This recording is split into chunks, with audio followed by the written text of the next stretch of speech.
David was the last child of his parents. He have elder ones, big brothers, and they always see him as you are a small child, you don't know what you're doing, we are going to guide you, kind of saying. They don't believe in him. They see that they are the head and he's the tail. But there's something that David had right from when he was little. And that is, he was diligent. And he knows his God and trusts his God. And anything that he does, he put God first. He don't care. In the morning, he would take his father's cattle, take them to the bush, take them to the wilderness to feed them. And at night, he comes back. He have done that over and over and over and over again, that he's so good at shepherding. Shepherding is not like a proud job for you to do as a young man. But no, he does that so diligently. He does that diligently. So much that when a lion comes to take one of his sheep, he fights the lion to the extent that he collects the sheep out of the lion's mouth. That is how devoted he is in that shepherding job that he is. And heaven was looking at him that he was diligent. Still, his brothers does not see him as anything. They don't see him as important. They don't see him as anything. But his little world, he tries to do his best in his little world. Until one day, he has to express that in public. He heard a man called Goliath cursing God. He was like, who is this uncircumcised Philistine that is cursing my God? That energy and passion he has for what he believes in and what he loves shows. He said, I love God. I believe in God. This man dare not talk about my God like that. He faced it the way he faced that lion and that bear that attacked his animal. He faced it and he defeated it. He fights for what he believes in. And then the other person that was given everything in platter of gold called Saul, he messed it up. Well, in the beginning, he was a smart man. Why did I say so? He has little wisdom. Because when he was told that he would be king and he was not inaugurated, one of his uncles asked him, what did the prophet tell you? He didn't say it. That means he has wisdom. And the first few days that he was a king, he made good policies.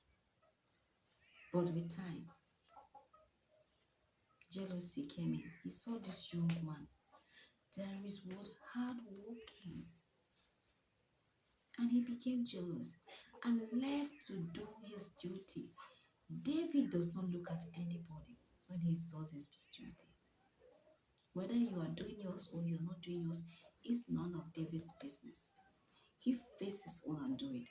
But Saul was so fragile that he let a little boy's success affect his own pride and his own ego and his own duty. And came to have a problem with God. He let different things affect him. For instance, when God said, kill everything, he's reserved some animals and the king. Now, what am I driving at? Be David. David does not know it all. He was not an expert, but he was passionate about anything he believes in. And anything that he wants to do, he does it well. Our God is not the God that spoils. Yes, he believes in diligence. He believes in hard work. He rewards hard work. He rewards diligence. You see, Jesus, when he came to earth, he worked hard. He ensured that he did the will of God. He worked hard. He told his disciples, he has a choice. He have a choice to either disobey God or obey God. God, his father, gave him the choice. My son, it is not compulsory that you will come to this world and do my will. You have a choice. You can still betray me. But Jesus said it had a choice. He was not programmed to do the will of God. He chose. He chose to do the will of God. And you say he's God, he does not feel pain. If he does not feel pain, why did he cry on the cross and said, my Father, why have you forsaken me? He was in so much pain. Then he lamented that. And God rewarded him by giving him the name that is above every other name. Another situation I want to talk about. What's that his name? Judas. Judas was privileged to be selected. Was privileged to be selected to be an apostle. But he messed it up. And when he left, they chose another person that was always with Jesus, even though when he was not selected. That was always following Jesus, that experienced and encountered everything that Jesus Christ did, even though he was not officially an apostle. And he was rewarded. Yes. God look at hard work. He's a God of miracle, but he believes in hard work.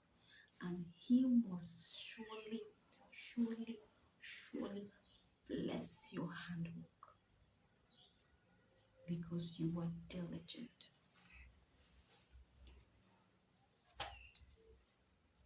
I remember us a woman that was not a Jew, Ruth.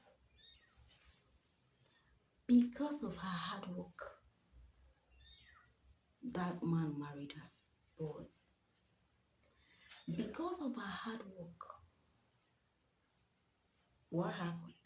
He blessed her with a son that was the ancestor and the great-grandfather of Jesus. She was opportune to be in the lineage of David and opportune to be in the lineage of Jesus. Someone that is not a Jew, because of her hard work, her diligence in what she believes in, even though there is no hope at the end of the tunnel. Because of her hard work and her diligence in what she believes in. She was opportune to be the great grandmother, ancestral mother of Jesus. Do what you do. God Almighty will always, always reward you. Don't say God has changed. No, God is many things, and God is the judge. He sees everything. He balances everything. Don't forget that. Remember Esther. She was an orphan, and she was opportune to be raised by Mordecai. But she loved him and respected him like a father. She loved him and respected him like a father. Mordecai must be a tough man, the way he talks to her in some of the passages. But she understands that I need to bend down to get what I want, even though I don't know the will of God for my life. And she followed his advice till the last.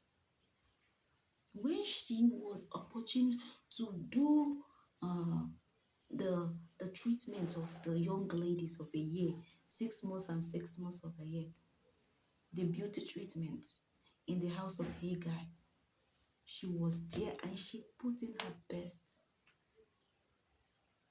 She was not because she was lucky. Yes, the grace of God was upon her, but she carried herself perfectly that even the head of the house, called Haggai, was drawn to her and loved her. And Bible said that everybody that set his or her eyes on Esther that fateful day when she was meeting her husband loved her. Hard work pay. You cannot be lazy. God does not work with people that are lazy. Keep on fighting. Keep on believing in God. And He has not forgotten you. Remind Him. Remind Him. He has not forgotten you.